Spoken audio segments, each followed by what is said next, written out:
Let's get started. We are in Daf Chav Zayin Amud Aleph. Now let's get our bearings. Oh, it's too bad for those who come in late.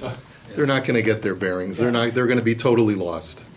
It's good. You're fortunate, those of you who are here. We will not repeat for them. We will not repeat for them. They don't come on time. They don't get it. Okay. Yesterday, we saw a Mishnah on the bottom of Chav Vav Amud Aleph. What did the Mishnah tell us? It says that if you misplace the blood, you get it on the Mizbeach, but you put it on the wrong place on the Mizbeach. So the halacha is it's pasul. Pasul means, normally, throughout Shas, pasul means it's no good, you got to do the korban all over again. Comes along Shmuel and gives us a bomb of a chiddush. He tells us that's not what it means over here in this Mishnah. Over here in this Mishnah, pasul doesn't mean that you have to repeat the korban. You were yotze, you got your kapara, but all it means is that the basar, the meat of the korban, is pasul, and you can't eat the meat. The Gemara went through a series of kashas from other Mishnayos that we're going to see later on that seems to indicate to the contrary. And the last question that we posed to Shmuel in his interpretation is that there's a Mishnah that we're going to see later on that says that if a person, while he's sprinkling the blood, is misplacing it on the Mizbech, putting it in the wrong place, and is also having a machshava of pigul while he's doing it. He says, you know what, I'm going to eat the meat of this korban tomorrow instead of today. So the halacha is, it's pasul. It's pasul. And so the Gemara's question was, according to you, Shmuel, if the korban is kosher b'diavad, just because it was misplaced, it should be more than just pasul. It should be a problem of pigul. It should be that you should get kares for that. It should be pigul and should be subject to kares. So what's going on? Mar Zutra answered the question yesterday, and if you don't get this, you might as well just leave now because you're not going to get the rest of the daf. So Mar Zutra, they weren't even listening. Mar Zutra answers. No, you didn't hear what I just said. So Mar Zutra answered the question, and he says that here's another bomb of a chiddush.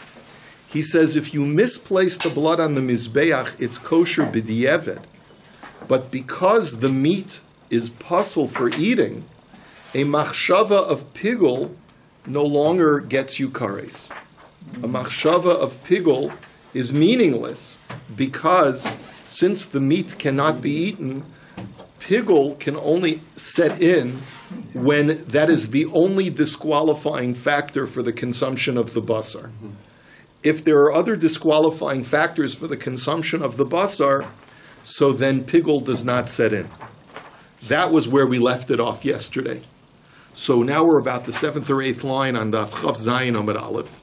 Amar le Ravashi le Mar Zutra.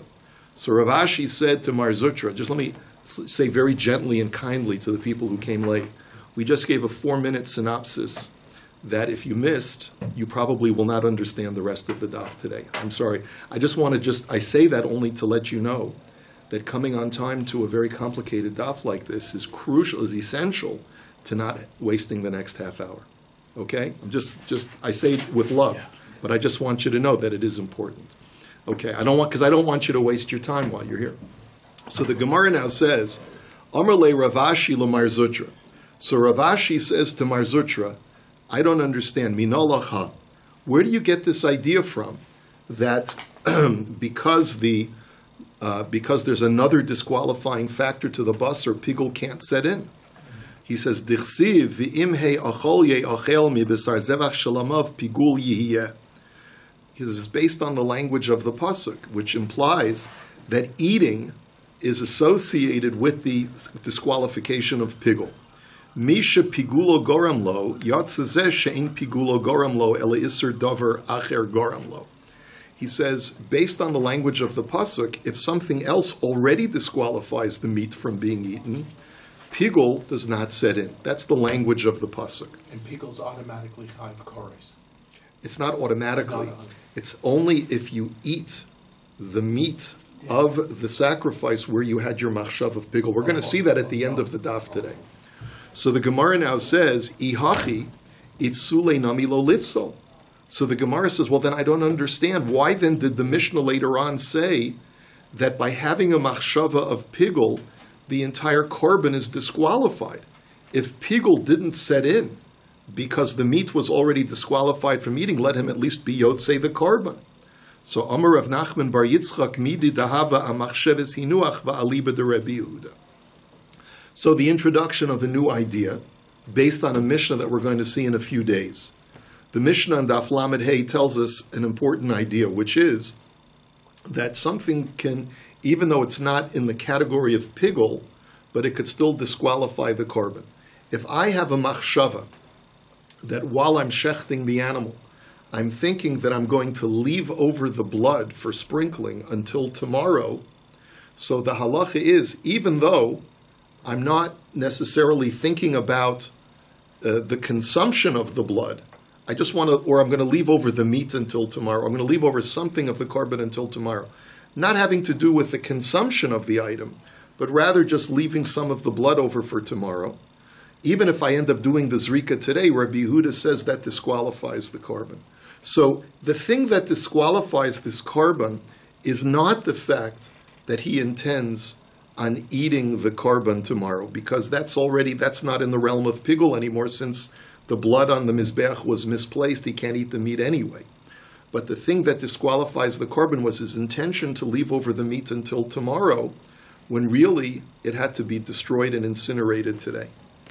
Reish Lakish Omar, so up until now, this now is a new point now.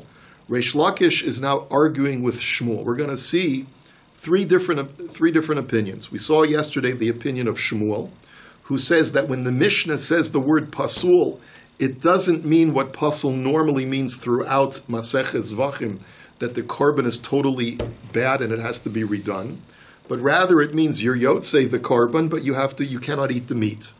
Reish Lakish has a problem with that. Reish Lakish Omar la'olam pasul mamish b'shalo b'mekomo kimekomo dami. He says, I disagree. I can't buy into it. It's too contrived that the word pasul in our Mishnah would mean that the korban is still kosher b'di'evid, because that's not what it means in the rest of the Mishnayos in Zvachim. So when the Mishnah over here says that it's pasul, it really means that the korban is totally bad and it has to be redone. But I do agree with Shmuel in where he says that b'di'evid, if you misplace the blood on the mizbeach, the korban is still kosher. I still agree with him. So how can you have it both ways, Reish Lakish? He says, v'lo kasha kan shenosan b'shasika, kan shenosan ba'amira. But the difference is that in the Mishnah, the reason why the korban is totally pasul, even though all you did was misplace the blood, and normally that would be kosher b'di'evid, is that you did more than just misplace the blood. Not only did you misplace the blood, but you misplaced it at the same time that you were thinking to eat the meat of the korban tomorrow instead of today. And that's why the Mishnah says that the korban is pasul. So, and when we say that b'di'evid, if you misplace the blood, it's kosher, like Shmuel, I agree with Shmuel. That's where you don't have any accompanying invalidating thought. So, Tanan. So let's go back to the Mishnah. Chishev litenas anitanin lamata lamayla lamayla lamata v'chulei admiri dahava machsheves hinuach v'aliba de Rebbe Yehuda. So the Gemara now basically says we're going to condense an entire shakla v'tarya for you in the following 4 lines. Basically, all of the questions that we asked yesterday on Shmuel, which had to do with the fact, how can you, Shmuel, say that b'di'evid, if you misplace the blood, the korban is kosher, if in reality we have so many mishnayos that we're going to see later on that seem to indicate to the contrary? And the Gemara had answered all those questions. And the same thing will answer for Reish Lakish, because it's the same question of Reish Lakish. Reish Lakish agrees with Shmuel that if you misplace the blood b'di'evid, it's kosher. The only thing that he disagrees with Shmuel is, what does the word pasul mean in our Mishnah? Okay, now we're going to see the third opinion, which is Rabbi Yochanan, and he disagrees fundamentally with both Shmuel and Reish Lakish. Rabbi Yochanan Omar, Idi v'idi shenasan b'shasika v'shalo b'mekomo, lav kimekomo dami. So Rabbi Yochanan says, no, I hold that the word pasul in our Mishnah is totally pasul. And I also hold that the reason why it's totally pasul is why? Because when you misplace the blood on the mizbeach, you have pasul the korban, plain and simple. Not like Shmuel had said that b'diavad it's kosher. I hold that when you put the blood on the wrong place on the There's Mizbeach, no kapara. you blew it. There's no kapar at all. Nothing. V'hadi'ika dam hanefesh hadoleka dam hanefesh.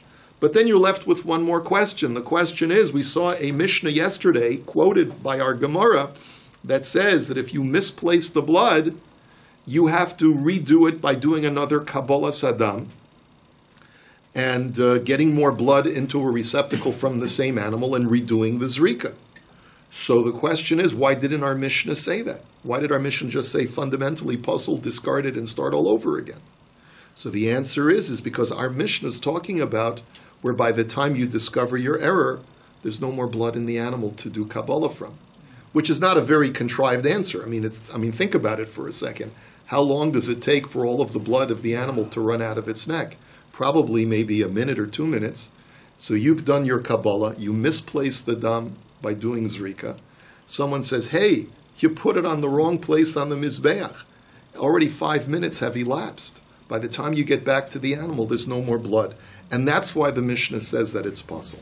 Now, Tanan, puzzle... long distance also, Rabbi. Potentially there's a long distance. 11 amo in 16... Yeah, around but 50 meters. I mean, listen, if he's a quick Kohen, he can make it. But if he's not a quick 6 Kohen... meters have to run. Okay, anyway, Tanan. Now we're going to question Rabbi Yochanan. What did our Mishnah say? Puzzle ve'in bo kares. So the carbon is puzzle, but there's no kares for misplacing the blood. Now that line ve'in bo kares doesn't seem to make any sense.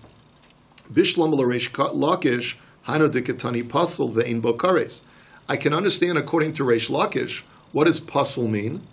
It means that because, remember, how did Reish Lakish interpret the Mishnah?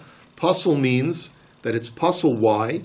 Because accompanying your misplacement on the Mizbeach, you also had a machshava of pigul.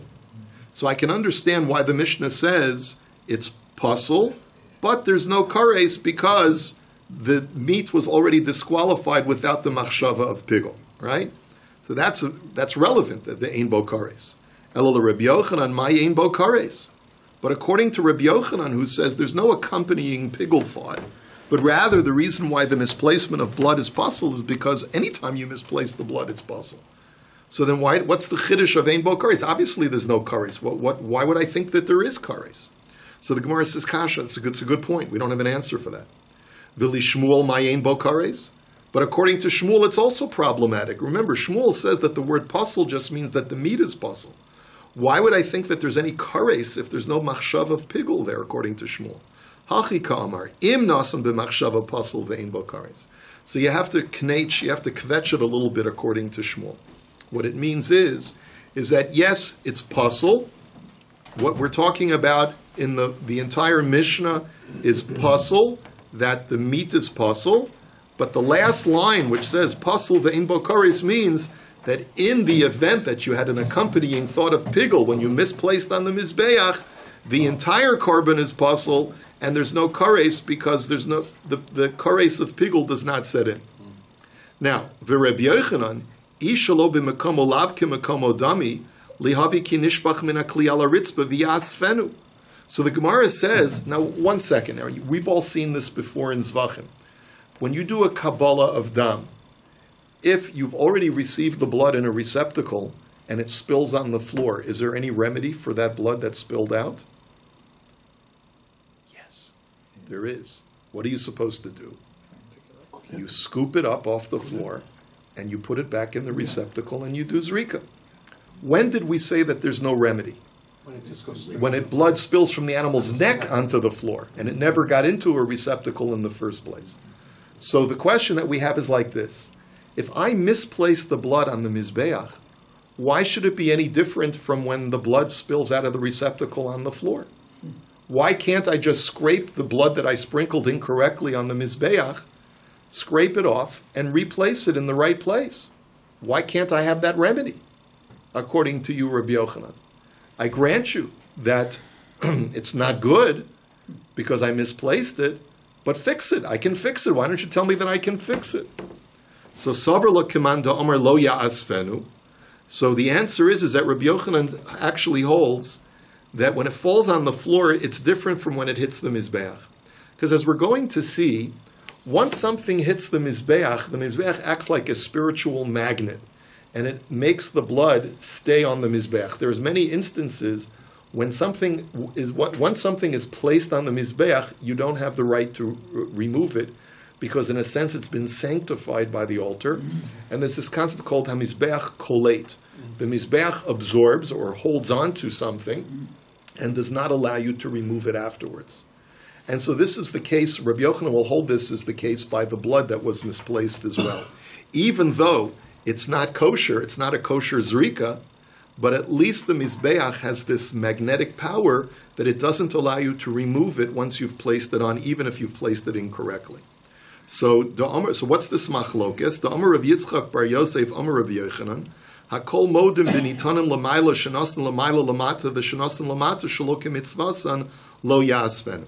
So the Rabbi Yochanan says that everyone agrees that when you accidentally do the wrong kind of zrika, not because you didn't place it correctly, you placed the blood correctly, but let's say you did it with a non-Kohen, or let's say you did it with your left hand instead of your right hand. Now that's a pasul zrika, and if you don't have any additional blood, you're out of luck. Okay, everyone agrees that if the blood was supposed to be above and you put it above, and or vice versa, it was supposed to be below and you put it below, so you've placed it in the exact right place, but it was done in a pasul fashion, everyone agrees that you cannot scrape the blood off and redo it correctly. Lo nechleku ela b'nitanin l'mayla shenasin l'mata l'mata shenasin l'mayla sheReb Yossi omer ya'asfenu v'Reb Shimon omer lo ya'asfenu. That's the gears of the Shita Mekubetzes. The machlokes only is if you misplace the blood on the Mizbeach. Do there we say that since it was misplaced, you can now remove it? Or do we say that even though it was misplaced and it's not kosher, you still, the Mizbeach has that magnetic power that doesn't allow you to remove it? So this is a machlokus between Rabbi Yossi and Reb Shimon. And our Mishnah goes according to that opinion that says that once you've placed it, you cannot remove it. And that's why our Mishnah says totally that it's pasul. There is no remedy, because once it's been sprinkled on the Mizbeach, even incorrectly, and therefore the korban does not work, you can't remedy it by removing the blood and replacing it. V'Rav Chisda Amar Avimi, Hakol modim b'nitanin lamata shenasin lamayla shelo ya'asvenu, v'chol shekein b'nitanin lamala shenasin lamata hol v'damim ha'elyonim lamata hein boyin. And Rav Chisda learns the machlokas between Rav Yossi and Rav Shimon slightly differently. He says that everyone will agree that if it was supposed to be below and you put it above, or if it was supposed to be above and you put it below, everyone agrees that you cannot scrape off the blood and replace it. And the point that the Gemara is making over here is that surely that's true if you were supposed to place it below and you placed it above. Because when you place something below, it was supposed to be placed below and you instead put it above the line, eventually gravity will cause the blood to flow down below anyway. So it's for sure true in that situation that everyone agrees that it's been placed properly and you cannot remove it and replace it. Lo nechleku ela b'nitanin lifnim shenasin b'chutz shenasin lifnim sheReb Yossi omer yasfenu v'Reb Shimon omer lo yasfenu. The machlokas between Reb Shimon and Reb Yossi is only in a case where you put it on the wrong altar entirely. Altar, yeah. It was supposed to be placed on the inner altar. You place it on the outer altar, or vice versa. In that situation, you have a machlokas. And our Mishnah is subscribing to the opinion that says that in all cases of misplacement, you cannot take it off the altar. Amar of Nachman bar Yitzchak, af ana nami tanina. So Rav Nachman bar Yitzchak says, we can support Rabbi Yochanan's contention that a misplacement of blood renders the korban pasul, and you don't have the remedy of removing the misplaced blood and replacing it. And how do I know that? Look at the following brisa. Rabbi Yehuda Omer, Zos hi ha'ola. So there are three words that are in the Parshas Tzav that talk about the korban ola that are exclusive clauses. They're meant to exclude. One is the word Zos tihiyah, Zos Torah ha'ola, right? The next word is he, the word he ha'ola, And ha'ola with the definitive letter hey is the definite article. So it's coming to exclude three things. So what three things is it coming to exclude? There's a rule by the korban ola, which really applies to all korbanos in general.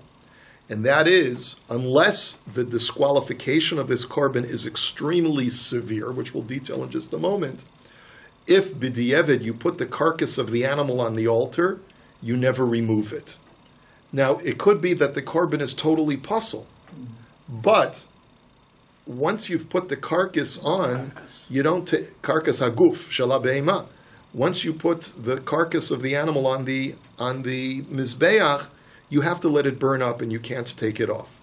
So, what are the three exceptions to that rule? So Rabbi Yehuda says, "Harei elu gimel miutin prat lenishchata balayla v'shenishbach dama v'sheyatza dama chutz lekloim im also teri." The following three cases are exceptions to that rule. If the animal was slaughtered at night, or if the blood totally spilled out and we couldn't do zrika, or if the blood is still intact but it went outside of the Beis HaMikdash, so I'm not allowed to do zrika. In all three of those cases, if the carcass was placed on the mizbeach, you do remove the carcass. But in all other cases of disqualification, you don't remove the carcass. Okay? So Reb Shimon is even more liberal, and he says even in those three cases, you will not remove the carcass. He says, Ola, ainli ela ola keshera, minayin l'rabo shenishchata b'layla v'shenishbach dama v'shiyatza dama chutz lekloim v'halon v'hayotze v'hatame v'shenishchat chutz lizman v'chutz l'mekomo. He lists a whole bunch of things. You see, he says, look, the word ola in the Torah, when it says zos tia toras, right? It says toras ha'ola, right? The word ola by itself only implies a kosher ola. Once it's placed on, it's never removed. How do you know that even if it was a non-kosher ola, so for example, if it was slaughtered at night, if its blood was completely spilled out, if the blood went outside the temple, or vahalan, or let's say the meat of the korban was left out, not on the mizbeach overnight, or vahayotze, or let's say the carcass was removed outside the temple, vahatamer, the carcass became tameh, or v'shenishchat chutz lizmano, or v'chutz l'mekomo, or when it was slaughtered, it was done with the machshava that I plan to consume the korban at the wrong time or at the wrong place. V'shekiblu psulin, v'zarku es dama, or let's say a non-kosher kohen or a non-kohen did the kabbalah or the zrika, or v'hanitanon l'mayla shenasan l'mata v'hanitanon l'mata shenasan l'mayla, or let's say the blood was misplaced. It was supposed to go above the line, it went below the line, or vice versa. V'hanitanon b'fnim shenasan b'chutz v'hanitanon b'chutz shenasan b'fnim, or it was supposed to be placed on the inner altar and was placed on the outer altar, or vice versa. V'hapesach v'hachata sheshachtan shelo lishman minayin, or a korban pesach or a korban chatas that was shechted shelo lishma for the wrong purpose, where we know the korban is pasli, you got to redo the korban. But how do we know that if it was placed, the carcass was placed on the mizbech, you don't remove it? Talmud lomar toras ha'ola, riba Torah echas lechol ha'olim shim alu lo yerdu. The word toras ha'ola, the law, implies a universal law that applies to all different cases of where even when the carcass is disqualified from being a kosher korban, you still do not remove it from the altar. The Brisa continues in Reb Shimon, and it says, Yachol sha'ani mar be'af ha'roveya v'hanirva v'hamuktza v'hanevad v'ha'esnan v'hamechir v'hakilayim v'hatreif v'yotzei dofen. You might think that this law, this universal law that says once it's on, you don't remove it, would apply even to animals that are disqualified, such as an animal that mounted a human, or was mounted by a human, or if it was designated for avodah zarah, or if it was worshipped as avodah zarah, or let's say it was used as compensation for a prostitute, an esnan zona, or let's say it was bartered for a dog, which is called mechir kelev, or let's say it's a crossbreed, it's not a purebred species of animal, or let's say it's a treifa, it's suffering from a mortal injury. How do you know that in those cases, and also if it's born cesarean section, these are all intrinsically disqualified from being used as a korban. So how do you know that in these cases, in this latter group of disqualifications, that even if it went on, you do take it off? Talmud lomar zos. So therefore, we have an exclusive clause of zos tiya Torah sola. Only this, which means that we are excluding certain things. It's interesting, those can be removed which happen. One second, just give me 1 second, Gershon. Why is it, and I think this is what you were about to say, why is it, asks the Brisa, that in the first group, im alu lo yerdu, if they were placed on, do not remove it, and in the latter group, if they were placed, you do remove it. Mar ba'anias elu shahaya psulin b'kodesh, umotzi anias elu shalohaya pisulan b'kodesh. The answer is that in the first category, the psul, the disqualification, occurred as a result of the animal being brought into the temple and the avoda being botched. But the animal was intrinsically kosher to be brought as a korban. But someone messed up once it was brought into the temple. Right. But this latter category is that the animal is intrinsically disqualified even before it came into the temple. It could not be used as a sacrificial animal. And that's why even im alu yerdu, if they were placed on, they take it off. That's the end of the brisa. What are we inferring from the brisa? Ketani miha hanitanin lamata shenasnan lamaila shenasnan lamata velo polig Rebbe Yehuda. Everyone seems to agree. Both Rebbe Yehuda and Reb Shimon seem to agree that in the case of a misplacement of blood, even though a misplacement of blood is puzzle, nonetheless, im alu lo yerdu. If you put it on, you can't remove it. So my time alav mishum dekalte mizbech ushmamina lo yasvenu. It's because just like when you put a carcass on the mizbech, you cannot take it off. So too, when you misplace the blood on the mizbech, you cannot remove it. There's no way of redoing that blood. So therefore, you see that the mizbech has this spiritually magnetic power that once the item has been placed on, it can no longer be removed. Even though the placement of blood is not kosher, it puzzles the animal. Next, Amar Rebbe Lazar, Mizbeach HaPanimi Mekadesh Psulin. Rebbe Lazar the Amora now tells us that if I incorrectly place something on the inner altar, it's Mekadesh, it sanctifies the item and I cannot remove it. So the question is, my kamashbalan tanina hanitanim bifnim v'chulei. So what's the chiddush shkoyach, Rebbe Lazar? What are you telling me that I don't already know from the brisa? The brisa had said that if I misplace the blood accidentally on the inner altar, and when I was supposed to place it on the outer altar, it's puzzle, but I can't remove that blood. Right? We saw that just now in the brisa. If you place the carcass or if you place the blood, then it's no good. So ime hasam havamina hanimili dam de chazile aval kaimetz de chazile imalo kamash malan. So the Gemara says, if I just would look at the brisa, I might think that it's because I misplaced the blood on the inner altar. Now, why, if I misplace the blood on the inner altar, do I not have a right to remove it? Because blood can be placed when it's done correctly. There are certain karbanos where the Torah mandates to place blood on the inner altar. So therefore, if I incorrectly misplace the blood on the inner altar, we say that you have to leave it there and it cannot be taken off. But let's say the idea of a kometz. What is a kometz? A fistful of flour for a korban mincha.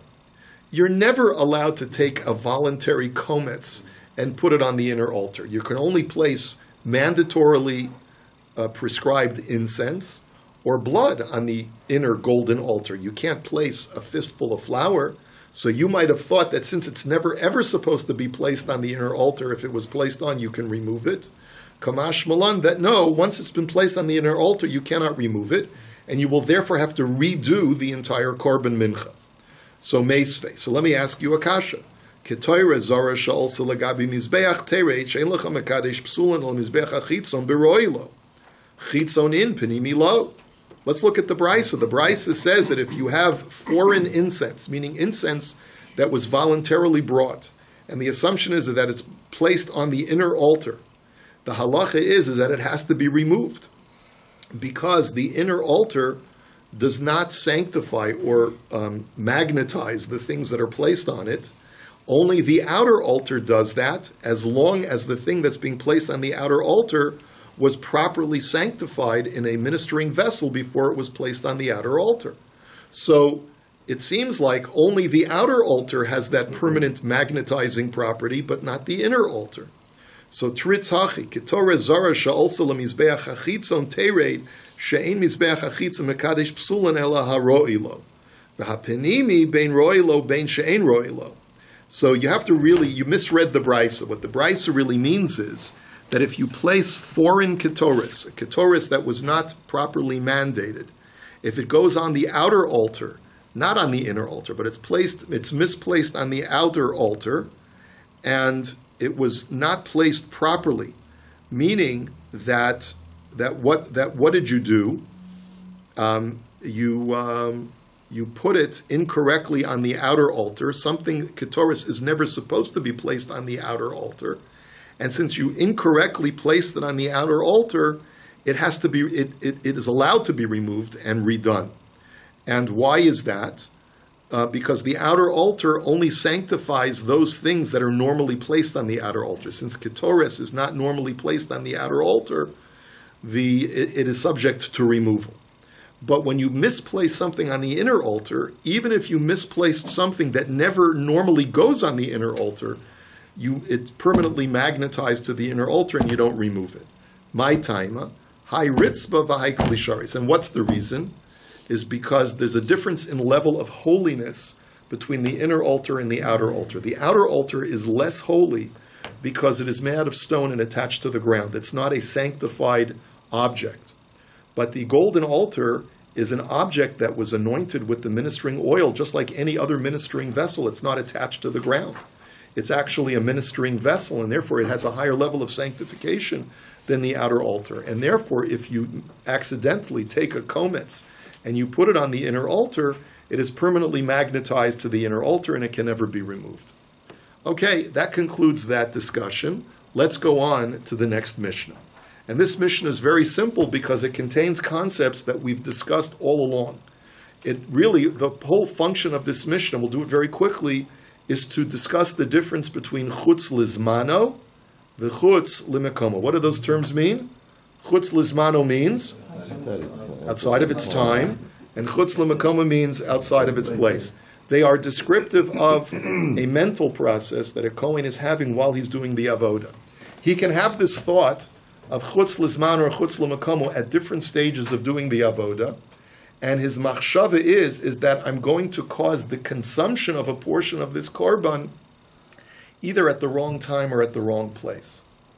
The difference between chutz lizmano and chutz limekomo is that only chutz lizmano is called pigul, and therefore if I do an avoda with the machshava of chutz lizmano and then I consume the portion, any portion of that korban, I get kares. If chutz l'makomo, however, is my machshava, then even if I consume that meat of that korban afterwards, I do not get kares. It's still called, it's not called pig. It is not called pigul if it's chutz l'makomo. No, it's called What do you get if you do makomo? You, And you eat it? God punishes you, but it's not kares. It's not kares. You get knuckles? I don't know if you get malchus. It could be, you would, but that's not part of the main major discussion here. Rabbi, The Mishnah. daily kamitza don't need coil, right? Only kamitza put on the mizbeach. That's The it. kamitza has to be done by a kohen. Yeah, but you don't need any coil like in Yom Kippurim. Only yad will come and throw on a mizbeach. I don't know what you're asking. It doesn't need a kohen gadol, but it needs a kohen. Can, but he can only one hand and put on a mizbeach. Don't need second machta. No, there's Only no kamitza. kamitza. Kamitza is with your fist. Yeah. Yeah. Okay. Let's go on to the Mishnah. Hashochet hazevach lizrog damo bachutz o mixas damo bachutz. If a person slaughters a sacrifice while he's thinking that he's going to do the zrika, which is the later stage outside the temple, o mixas damo bachutz, or even a portion of the blood outside, or lahaktir remur of bechutz, or he's going to burn portions of the entrails of the animal outside, not on the mizbeach inside the temple. O mixas imur of bechutz, or even a portion of the entrails outside. Lechol besara bechutz, or kazais me besara bechutz, or lechol kazais me or ha'alya bechutz, or to eat any portion of this animal outside the temple when it's the consumable portion of the korban, either all of its flesh, or even a kazayas of its flesh, or even a kazayas of the soft part of the tail, the skin of the tail. Now, normally the hide of an animal is not edible, but there's one portion of an animal's hide that is edible, which is the soft part on the underside of the tail. It's tender skin, and you can cook it, and it's edible. So therefore, that's also considered to be basar. It's an edible part of the animal. In all of those cases, pasul ve'in bo kares. So since you've done chutz l'makomo, then you've rendered the korban pasul, but there's no possibility of getting kares through that machshava. However, lizrok damo lemachar, mixas damo lemachar, but if a person's thought is, I'm going to do the zrika tomorrow, or even a portion of the zrika tomorrow, or lahakter imur of lemachar, or mixas imur of lemachar, or I'm going to offer the entrails tomorrow, or a portion of the entrails tomorrow, or lechol bisar lemachar, kazayis mi bisar lemachar, or lechol kazayis mi or alya lemachar, or if I'm going to eat any portion of that animal tomorrow, just like we explained in the first part, so that's pigul v'chayav olav kares. So that's pigul, and it's subject to getting kares. Now, as Rashi points out in the last line of our Gemara, what does it mean it's subject to kares? What it means is that if I eat the meat of that korban, even if I eat it in the right time, I will still get kares. Even if I eat it in the right time, I will still get kares. Why? Because since my machshava disqualified the meat and made it pigul, eating a kazayas of that meat is like eating a kazayas of dam or a kazayas of chelev.